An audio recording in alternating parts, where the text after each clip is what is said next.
4.5 years after COVID-19's arrival, the worst of the pandemic-related economic distortions are fading.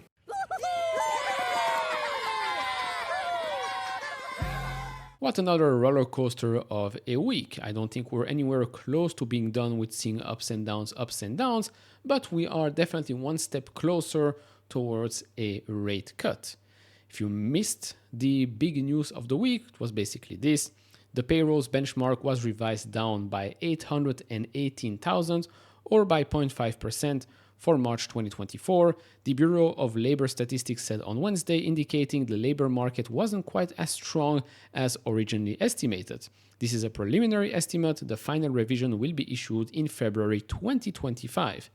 And so right now for the September Fed meeting, there is a 24% probability chance that we're going to get a 50 basis points cut and a 76% chance that we're going to get a 50 basis points one. Now, just an FYI, back in 2009, where 824,000 jobs were overstated, the National Bureau of Economic Research had already declared a recession 6 months earlier. Jobless claims at a contemporaneous data source had surged north of 650,000, and the insured unemployment rate had peaked at 5% that very month. GDP, as reported at the time, had already been negative for 4 straight quarters. It would substantially be revised higher in the 2 of those quarters, one of which was revised higher to show growth rather than contraction. But the economic weakness was broadly evident in the GDP numbers and ISMs and lots of other data. Of course, we're nowhere near 2009. I think we can all agree on that. As for the coming week, we've got some companies reporting earnings, small ones, no big deal, right? Monday, before the market opens, we've got Pinduoduo, ticker symbol PDD, probably going to report yet another strong quarter. On Tuesday, after the market closes, we've got SentinelOne, cybersecurity company that's reporting 1 day before CrowdStrike. So let's see if they have seen some strength that could already affect CrowdStrike's stock before they report after hours on Wednesday. Wednesday, before the market opens, we've got Abercrombie & Fitch. This stock has gone up and up and up. The turnaround story there is truly amazing. We've talked about them quite a while ago. And then, of course, Wednesday after hours, we've got the big one, NVIDIA. We've got CrowdStrike, Salesforce, Affirm, and Okta. On Thursday, maybe a little bit more information on the consumer with the likes of Best Buy, Dollar General, American Eagle, and some others. And then more on the same topic, Thursday after hours, you've got Lululemon, Ulta Beauty, and me personally, well, you got Gap as well, Marvell, Autodesk, MongoDB. I think last quarter was not the best ones. I might be mistaken, but I think the stock crashed or so after they reported earnings. But it's going to be quite an interesting week. We're going to cover as many companies as we can. Do share your predictions down in the comment section below. By the way, if you want to support me, there is a special Labor Day promotion at Seeking Alpha. If you get the Seeking Alpha Premium, you're going to get 2 Alpha picks for free. Plus you get also a better price on the first year. If you're new to Alpha Picks, it basically talks about companies that they add to the portfolio, the Alpha Picks portfolio. Year to date, that portfolio is up 35.3% compared to the S&P 500, which is up 18.23%. Now, it's not just the, usual suspects, shall I say. No, it's companies that me personally, I haven't heard of before. And of course, company that we did hear about, and here they have Abercrombie & Fitch. It has been added back in 2023. They've got, of course, the usual suspects as well, but the list goes on and on and on. If you want to check it out, would really appreciate that. Link is down in the description. You support myself, the channel, and yourself as well in your investing journey. I've been using Alpha Picks and Seeking Alpha personally, even before they sponsored. I like the service. I don't always agree with the picks, and that's totally fine. You are not forced to buy anything that you don't want. But the research is there. You can read it, agree, disagree. It's up to you. Now, switching to the portfolio, well, it was actually a pretty good week for my personal portfolio. Of course, I'm not outperforming the market as Alpha Picks just yet, but we're getting there. So for the week, we had a small outperformance. We're up 1.96%. The S&P 500 was up 1.41%. At one point, we were, outperforming by quite a lot, but then we had a little correction, but we recovered a tiny bit. overall, since the challenge has started, yes, it's year to date, but it's only since the challenge has started, since I created this portfolio. By the way, for those of you that ask, oh, where is Amazon, where is Melly, where is this and that, this is not the main portfolio. This is just a smaller one, let's say, that I started earlier this year. I'm up 5.33%. S&P 500 since the start of this challenge is up 13.16%. So yeah, I still have a long way to go to outperform the market. But overall, I keep repeating the same thing again and again. Overall, I am quite happy with the positions that I have. Unfortunately, some of them are dragging the portfolio down, as you can see right here. Snowflake, they reported earnings. We covered that. Double beat, good report. Unfortunately, price to perfection, valuation is quite high. Market was not that happy, let's say. Even though the numbers were good, maybe they were expecting a little bit more. I covered the full earnings report that will be in the top right corner. Then all the rest are doing okay, those that have reported already. We still have Lululemon that is yet to report, so let's see if we can turn that minus 20% to maybe minus 10%. Let's wait and see. D-Local, it will take some time, but I do think I'm going to make some money on that position. Which one is red? Celsius keeps on showing some weakness. I guess the market is still not convinced that this company can continue to grow. Okay, I guess we'll wait and see. Rocket Lab, small position, but I'm up 61% on that. Intel, as you know, I'm still waiting. I'm not willing to add, even though I'm down close to 50% on that position. I am waiting to see until I see some positive signs. If it's going to be next quarter, 2 quarters, 3 quarters, remains to be seen. Now, I know you're going to say, oh, but you're down 50%. Why not take that average down and buy right now? Look, like I said, I'm willing to wait. If the stock does go up back to 30%, then my existing position goes up as well. So I'll be less in red. Plus, I might get more information from management and from the company to make me a bit more comfortable in buying and putting more money into that position. Because right now, I think I can put my money in other positions where I think they could outperform in the coming quarters because, well, I like the information that I got from plenty of those companies right now. Even though they are in the green, I am more comfortable adding to those positions. I'm talking here about PayPal, for example, talking here about SoFi, even Alphabet, Meta. Meta, I added to this portfolio at the right time, I believe. Should have added maybe a little bit more because truly is an amazing company that has made quite a good turnaround. But we'll see what happens.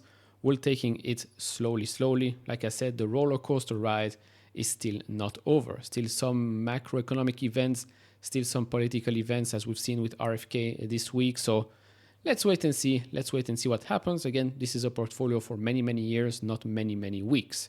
Just remember that. Now, I don't know what's in the thumbnail or in the title just yet, but it's probably going to be something about Tom Lee, the economy, and whatnot. So he again came on and spoke about small caps, how he thinks small caps could rebound and the reasoning behind that, etc.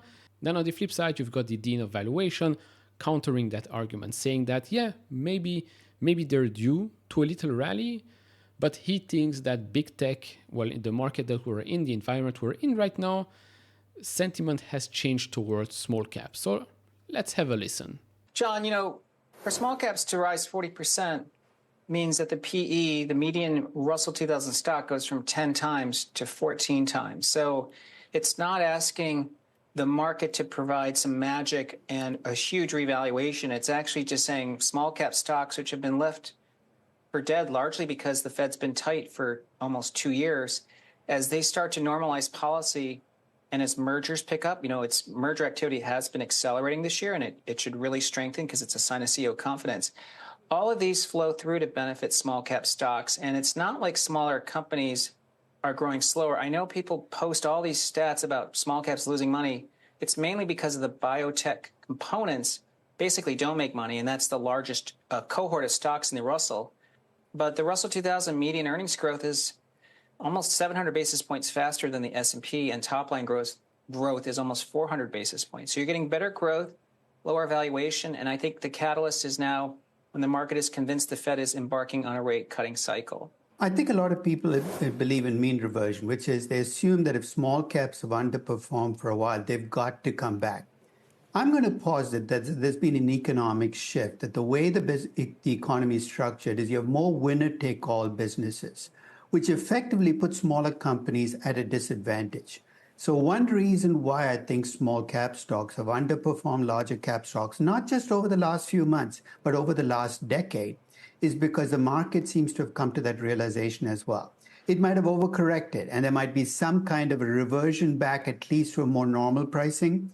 But I'm going to argue that those people who expect the old small cap premium, small caps historically have delivered higher returns than large caps to come back, might be barking up the wrong tree. So my question to you is, what do you think? Are you going the way of Tom Lee, or are you going the way of the Dean of Valuation? Because to be honest, I think both of them are correct. And in a way, one agrees with the other, right? Could be that small caps have been hit so hard that yes, they're due for a little rally. But that does not mean that what has happened before, where small caps did get a premium, that it will happen yet again for the coming years. Because I do agree that we're now in an environment, in an era where we have multiple industries, multiple markets where, yeah, it is, I won't say winner take it all, but yeah, the giants are going to take most of the share because they've got the money, they've got the distribution platform. So yeah, it becomes increasingly difficult for the small players to play with the big guys. Of course, then you start to go into the discussion of, anti-competitiveness, right? Monopolies, duopolies, etc., etc. So yeah, I can agree with both of them, but I can definitely agree that we're entering an era where the bigger can get bigger. I know it's difficult to comprehend how can a $2 trillion, how can a $3 trillion company become even bigger? Well, just go back 10 years ago. Did you think that $300 billion companies would become 600 billion, 900 billion, $1 trillion company? Probably not, right? Maybe we were talking about $1 trillion companies, but that's about it. And then $1 trillion became 2 trillion. 2 became 3, 3 became 4, and now in the future, we're probably going to get the first company reaching $5 trillion, 6, 7. It sounds crazy, right? Because it's an insane amount of money. It's an insane amount of money. But I do think it can happen. Maybe these companies will be broken up in the future. Maybe, but again, breaking up a company is not necessarily a negative thing, right? We've talked about the Alphabet potential breakup, Google breakup, should I say. You as an investor, it's not like somebody will steal your shares, your money. No, you're going to get paid. You're going to get a couple of pieces of various companies, probably at a premium. So you're going to win here. So yeah, plus also, if there is a shift, I don't think it's going to be a shift or, people are starting to sell Amazon, Apple, Nvidia to buy small caps because, yeah, money has to flow to the small caps, right? One way or the other. No, I think it's purely money that has been sitting on the side, right? Risk-off environment, switching to a risk-on environment. So you've got more money coming into the market. As rates come down, people are willing to take a little bit more risk. So I don't think we're going to see a sell-off of the big tech companies. Because why would you, right? Why would you sell great companies? It just doesn't make sense. So voila, there you have it. Of course, all the expectations are on the likes of Nvidia on Wednesday. I did a video covering everything you need to know, or almost everything that you need to know. That video will be in the top right corner. Plus, yes, CrowdStrike, you want to know what's going on with the business, guidance. Has the company been hit? What does management tell us? Future prospects, lawsuits, etc., etc. More information will certainly be helpful, but overall, do still expect some ups and downs. Yes, we're going to get rate cuts. We still don't know how big, how many cuts, what are we going to end the year with, 50 basis points, a full point, who knows, remains to be seen. But at the end of the day, if you invest in great businesses, I think you'll sleep quite well. Now you might say, but you don't own great businesses. You have this company and that company that's underperforming, and this is crap and that is crap. Okay, fine. That's why this is my portfolio and not yours. I'm willing to lose money in the short run, but I hope and I think that I will be making quite a lot of money in the long run. By the way, not all of these positions have to work out. No, If, let's say, the top 5 work out, I don't care if the others are losing, because your winners are going to be much, much bigger. A position, you can only lose 100%. Winners, well, winners, much more than 100% returns, right? So keep that in mind. Winners keep on winning. Your winners will be much bigger than your losers. That's about it for me in this video. Do share your thoughts down in the comment section below. Like, subscribe, do all of that, and I'll see you all in the next one. Bye-bye.